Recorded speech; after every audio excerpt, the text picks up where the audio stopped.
If you've ever struggled with staying consistent or following through on your goals, this episode is for you. I'm breaking down a simple system you can follow to stay on track long after the hype wears off. Let's get into it. Step 1 is define a clear identity, not just a goal. Instead of saying, I want to achieve X, you got to flip the script and say, I want to be someone who does X consistently. This shifts your focus from the outcome to the behaviors of the kind of person who naturally achieves that outcome. So ask yourself, what does that person do every day? How do they think? How do they act? How do they treat others? How do they handle adversity? Then define that identity in detail, not just with what they achieve, but how they live. Secondly, set SMART goals. You still need targets, but they should be, and this is classic stuff, specific, measurable, achievable, relevant, and time-bound. So instead of getting in shape, go with workout 4 times per week for 30 minutes, consistently for 90 days. That's how you measure progress and build confidence. It's got to be specific. Step 3, start small. Momentum over perfection, baby. Don't try to overhaul your life overnight. It just doesn't work.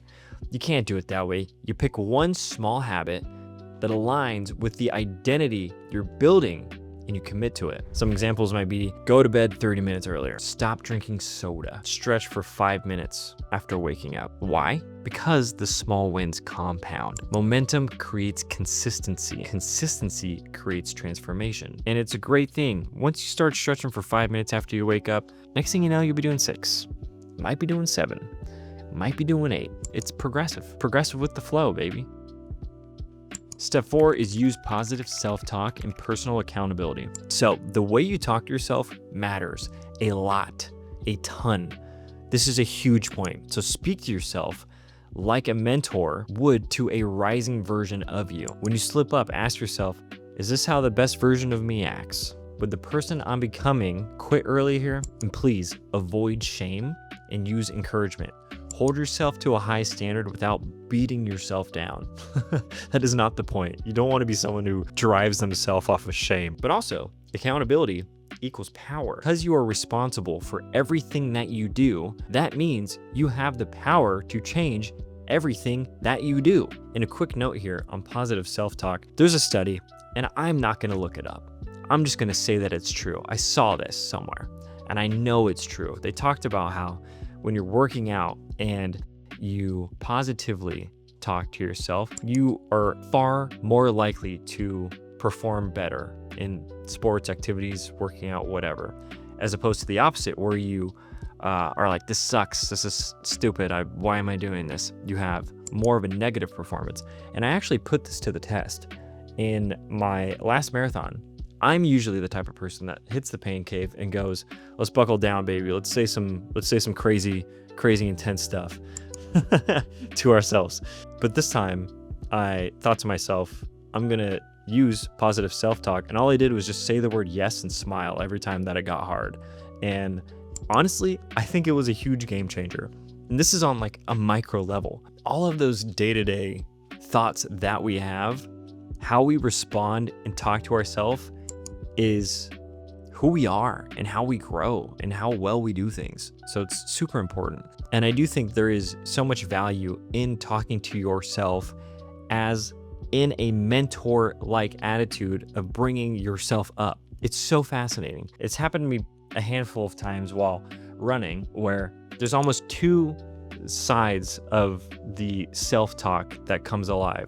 There's the one that's like, hey, take care of me. And then there's the other one that's guiding. This hill's coming up, lay off the gas a little bit.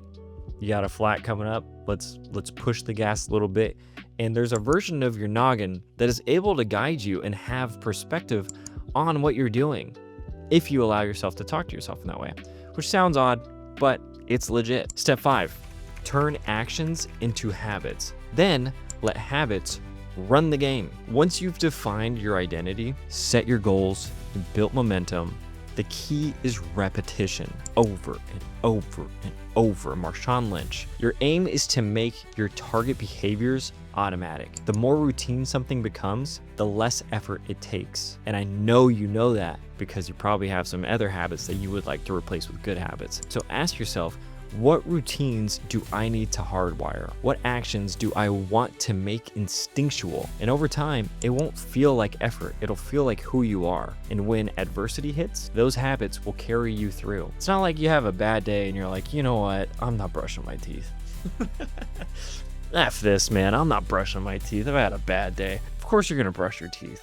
It's just instinctual. Unless you're not brushing your teeth, what are you doing not brushing your teeth? This is a real problem. So to recap the consistency framework, define who you want to become, set smart goals to guide your actions, start small to create momentum, hold yourself accountable with positive self-talk, build habits that reflect your identity. The real achievement is not the goal. It's who you become on the way to reaching the goal. If you become the kind of person who shows up, puts in the work, and keeps promises to themselves, the outcomes, they take care of themselves. If you want this exact guide with the consistency framework, it's in the show notes. Go ahead and click the link.